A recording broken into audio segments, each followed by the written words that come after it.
네, 수학태교라는 말이 있다고 합니다. 수학을 포기하는 이른바 수포자가 늘면서 내 아이는 수포자로 만들지 않겠다는 예비 엄마들 사이에서 수학태교 열풍이 불고 있다는 건데요.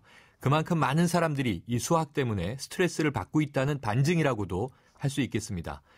정부가 수포자를 줄이기 위한 방안으로 2018년부터 수학 문제를 어렵고 복잡하게 출제하는 것을 금지한다고 합니다. 수학 과목에 대해 흥미를 높이고 사교육을 줄이는 계기가 과연 될 수 있을까요? 안상진 사교육 걱정 없는 세상 부소장과 이야기 나눠봅니다. 안 부소장님 안녕하세요. 네, 안녕하세요. 네, 이 경제협력개발기구에서 실시한 평가를 보니까요. 한국 학생들의 수학 성취도는 늘 최상위권입니다. 그런데 수학에 대한 흥미와 관심 부분에서는 34개 회원국 중에 최하위더라고요. 그 원인은 과연 뭘까요? 예, 그 원인을 크게 세 가지로 볼 수 있는데요. 네. 첫 번째는 학생들이 이제 동기부여가 잘 되지 않는 것입니다. 네. 그러니까 우리 학생들은 수학이 좀 재미있다기보다는 이것이 시험에서 중요하니까 네. 점수를 많이 받아야 되니까 억지로 공부하는 부분들이 있습니다. 네, 억지로. 그래서 첫 번째 이유로 들고 싶고요.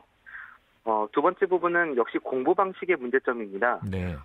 학생들이 좀 수학에 대한 개념이라던가 이런 부분을 깊이 공부하는 그런 공부 방식보다는 좀 공식을 암기하고 그것을 적용하는 어떤 문제풀이에 네. 너무 치중되어 있습니다.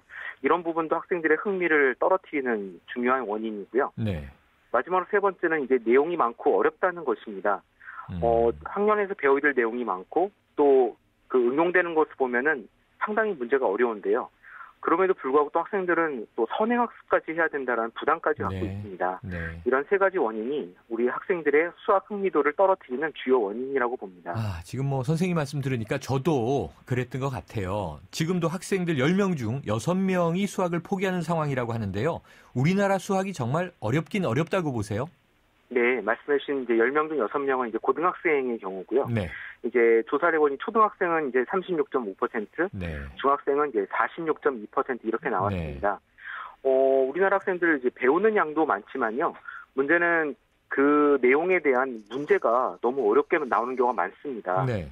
이 수학이 각종 시험의 어떤 변별력을 책임지는 그런 도구처럼 사용이 되면서요. 막 지나치게 복잡한 계산도 많고요. 네. 전혀 있을 것 같지 않은 어떤 그런 상황에서의 수학 문제들. 아마 다들 그 소금물 문제는 많이 풀어보셨을 텐데요. 네.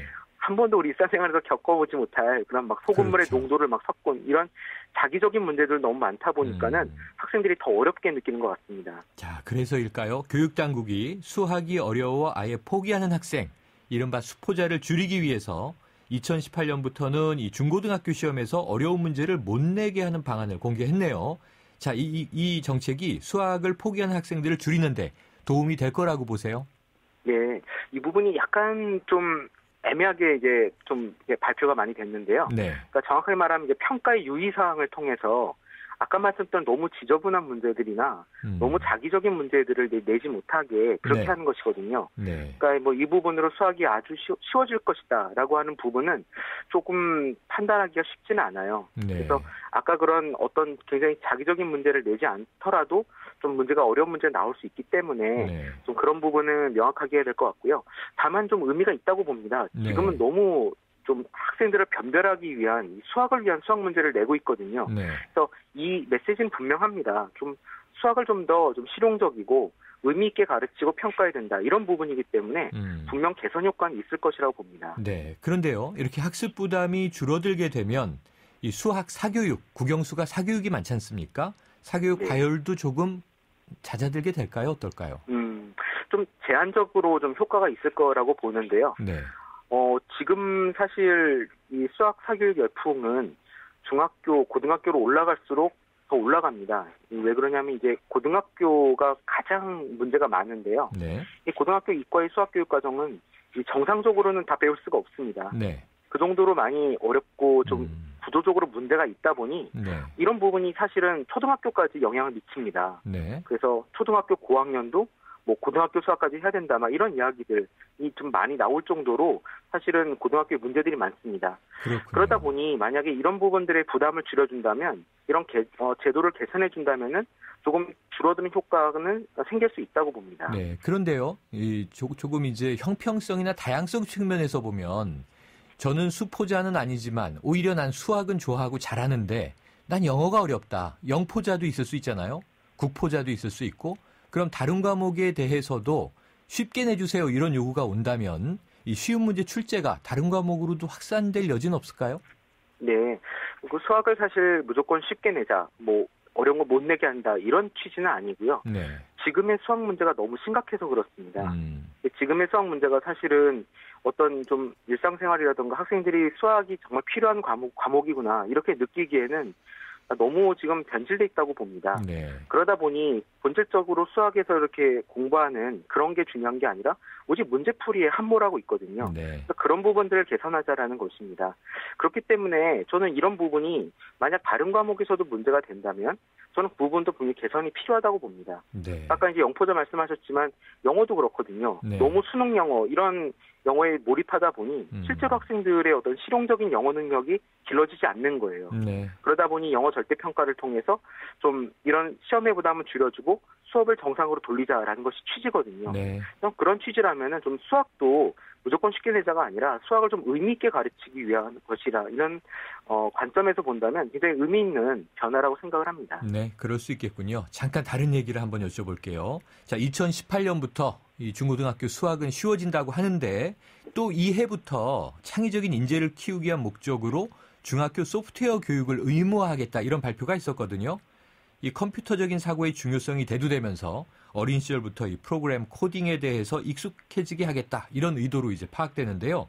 이 입시 위주 국내 교육 현실에서 소프트웨어 교육의 의무화 또한 학생들에게 이게 좀 실용적인 도움이 될 수 있겠습니까? 네, 저는 그 교육과정의 다양성, 그러니까 학생들이 흥미로워하는 여러 가지 분야에 대해서 좀 교육할 수 있는 그런 교육과정의 다양성 측면에서는 분명히 소프트웨어 교육을 의무화하는 것도 이제 의미가 있다라고 봅니다. 네. 그리고 이제 이런 부분들이 늘어나면은 이게 전체 양이 무조건 증가하는 것은 아니고요. 네. 사실 좀 평가에 따라서 다른 영역이 좀 축소가 됩니다. 이렇게 조정이 되는 것이기 때문에 학생들 전반적인 부담을 너무 급격하게 증가시키는 방향으로는 가지가 않습니다. 네. 그리고 이제 소프트웨어 교육이 사실은 아예 새로운 내용이 아니라 기존에 좀 있었던 내용을 좀 더 강화하는 것이기 때문에요. 좀 그런 부분에 있어서는 그래도 의미가 있지 않는가라고 생각을 합니다. 네, 의미가 있다고 보시는군요. 하지만 모든 과목이 아까 말씀하신 대로 뭐 입시나 수능 체제에 매몰되기보다는 각 과목의 좀 본질, 의미가 학생들에게 전달되는 교육이 빨리 좀 와야 되겠군요. 네, 사실 그 부분이 중요한데요. 그러니까 사실 이걸 교육과정에서 배우는 것 자체가 문제가 아닙니다. 문제는 이걸 대학 입시와 연계시키고 네. 대학에서의 어떤 필수 과목으로 지정하는 순간에 네. 사교육 광풍이 일어납니다. 네. 그러니까 이런 교육과정에 대해서 교육과정에 가르치는 것은 좋지만 너무 욕심을 내서 대학 입시에서 하면 더 많이 하지 않을까 네. 하는 순간에 학생들의 부담이라든가 사교육 광풍은 일어납니다. 네, 알겠습니다. 그래서 이번 소프트웨어 교육 같은 경우도 너무 빨리 그렇게 대학 입시 필수화를 하지 말고 네. 지금 교육과정 안에서 내실 있고 충실하게 운영하는 것이 중요하다고 봅니다. 네, 알겠습니다. 오늘 말씀 감사합니다. 네, 고맙습니다. 지금까지 안상진 사교육 걱정 없는 세상 부소장이었습니다.